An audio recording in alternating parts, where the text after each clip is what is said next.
संवाद होगा।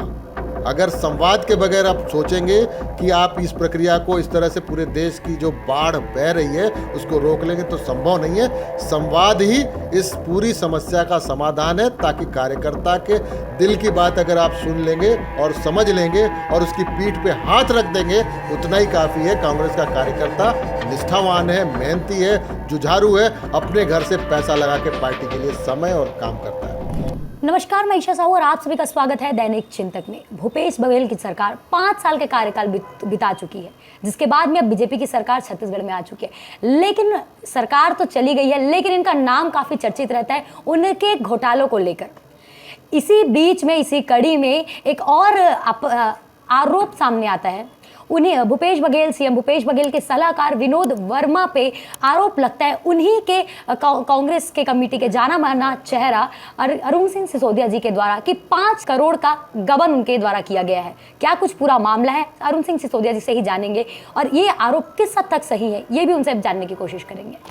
जी अरुण जी, ये जो 5 करोड़ का ये आपने गबन किया है, चिट्ठी आपने भेजी है सामने, कितने हद तक ये पूरा सही है और क्या कुछ ये आरोप है पूरा? देखिए, जो ये विषय हमने उठाया है, ये लगभग 1.5 से 2 महीने पहले मीडिया में और पब्लिक डोमेन में पूरे दस्तावेज घूम रहे थे, और हमने उसको पढ़ा भी, और हमने उम्मीद जताई थी कि इतना बड़ा जो घोटाला या पैसे का लेन देन हुआ है वो प्रदेश कांग्रेस कमेटी के अध्यक्ष या संगठन द्वारा कार्रवाई करते हुए इस पर जांच की जाएगी कि इतना बड़ा धनराशि का लेन देन कैसे और कब हुआ। जबकि हमारे पास उस कार्यादेश के साथ साथ बैंक का स्टेटमेंट भी है कि किस तारीख को इस कंपनी को और किस किस कंपनी को भुगतान किया गया है। तो कुल मिला के ये पैसा कार्यकर्ताओं का पैसा, मेहनत, सरकार आने का जो एक जोश था कार्यकर्ताओं का, इस पैसे की निकासी और लेन देन को लेकर ठंडा पड़ गया। और लोग इस बात को लेकर चिंतित थे कि हम मेहनत करते हैं, हम सरकार बनाते हैं, और अंत में चंद लोग अपनी मनमानी संगठन में आकर करते हैं और इस तरह से कांग्रेस पार्टी के कार्यकर्ताओं का दोहन करते हैं। आज हमारे कांग्रेस पार्टी की जो वस्तु स्थिति आर्थिक रूप से, एक एक कार्यकर्ता 138 रुपया डोनेट फॉर देश के माध्यम से कांग्रेस के लिए अपना त्याग करते हुए गरीब से गरीब, मजदूर से मजदूर और किसान से लेकर साथ ही साथ सब्जी बेचने वाले तक लोगों ने दिया है। और ऐसे पैसों का अगर इस तरह से कांग्रेस पार्टी का छत्तीसगढ़ प्रदेश का कोष जो है वो दुरुपयोग होता रहेगा, तो कांग्रेस पार्टी का कार्यकर्ता चुप नहीं बैठेगा। और ये मेरी जिम्मेदारी है, मेरी जवाबदारी है कि कांग्रेस कार्यकर्ताओं के पैसे का पाई पाई का हिसाब कोषाध्यक्ष से मांगूं। और मैंने ये इसलिए पत्र लिखा कि प्रदेश अध्यक्ष जी एक कमेटी बनाए और कमेटी के माध्यम से इसकी जानकारी, इसकी जांच करें कि ये पैसा मोहन मरकाम जी के कार्य समय में हुआ लेन देन का, और उन्हें ही नहीं पता। उसके बाद प्रभारी महामंत्री मैं रहा, और उसके अलावा हमारे अमरजीत चावला जी रहे, उनको नहीं पता।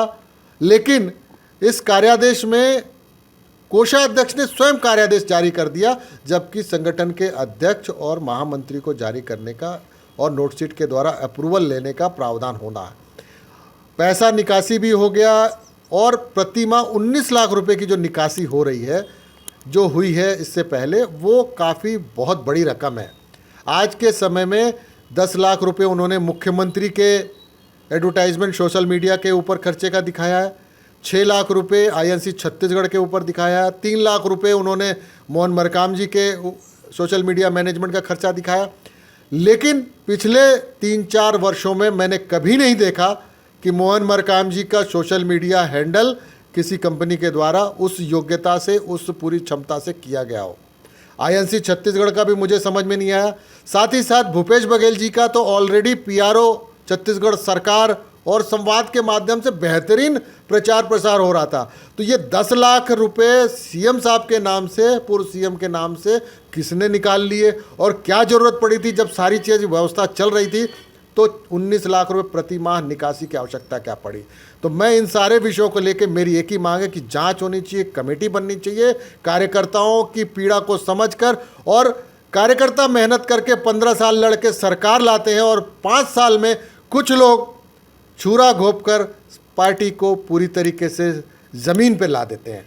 तो ये बहुत चिंता का विषय, गंभीर विषय है। जितने भी बड़े लीडर्स हैं, मेरी उनसे विनम्र विनती है कि जरूर इस पे कार्रवाई करें। अरुण जी, आपने कहा कि कुछ लोग छुरा भोग सकते हैं, कुछ लोग में कौन आते हैं? वही लोग हैं जो कि संगठन और सरकार दोनों में अति महत्वपूर्ण भागीदारी निभा रहे थे, जिनके नाम आप सबको पता है, सारी जनता को पता है, कांग्रेस पार्टी के कार्यकर्ताओं को पता है और साथ ही साथ मीडिया को भी पता है। तो आप सब जानते हैं और आपको उनसे भी प्रश्न पूछना चाहिए कि क्या आपने ये जारी किया, क्या आपने ये पैसा निकासी किया, क्या आरोप सत्य है कि झूठ है, उनसे भी पूछिए, क्योंकि मेरे पास तो सबूत है। मुझसे पार्टी को मैंने भेज दिया है और पार्टी पुनः मांगेगी तो मैं ज़रूर दे दूंगा। क्या होता है, अक्सर आरोप लगते हैं पर उसको प्रूफ करने पे और उस पर कार्रवाई करने में बहुत सी प्रक्रिया हो जाती है और कार्रवाई नहीं की जाती। अगर नहीं होगी तो क्या कुछ आप करेंगे? देखिए, मैं निरंतर पार्टी फोरम में रहते हुए प्रयास करूंगा कि इस पे कार्रवाई भी हो, जांच भी हो, और अगर अमानत में खयानत का मामला है तो इनके ऊपर एफआईआर भी दर्ज हो और इन्हें पार्टी से बाहर किया जाए। जी, अभी लोकसभा चुनाव चल रहा है और इस बीच में कांग्रेस और बीजेपी काफ़ी हाईलाइट रहते हैं चुनाव को लेकर, और इस बीच में आपका आरोप लगता है तो कहीं ना कहीं नाराज़गी, हम इसको नाराज़गी के तौर पर देख सकते हैं? देखिए, नाराज़गी, गुस्सा, पीड़ा तीनों अलग चीज़ें हैं। मैं एक कार्यकर्ता की पीड़ा के रूप में और कार्यकर्ता की भावनाओं के रूप में मैं ये बातों को कांग्रेस के संगठन प्रमुख को भेजा हूँ, जिसका कि मुझे उम्मीद है कि इसका निराकरण भी होगा। और निराकरण होता है तो निश्चित ही कांग्रेस पार्टी के कार्यकर्ताओं में ऊर्जा आएगी। कांग्रेस का पार्टी का कार्यकर्ता बढ़ चढ़ के पार्टी का काम करेंगे और कांग्रेस पार्टी को एक अच्छे परिणाम की तरफ ले जाएंगे लोकसभा चुनाव में।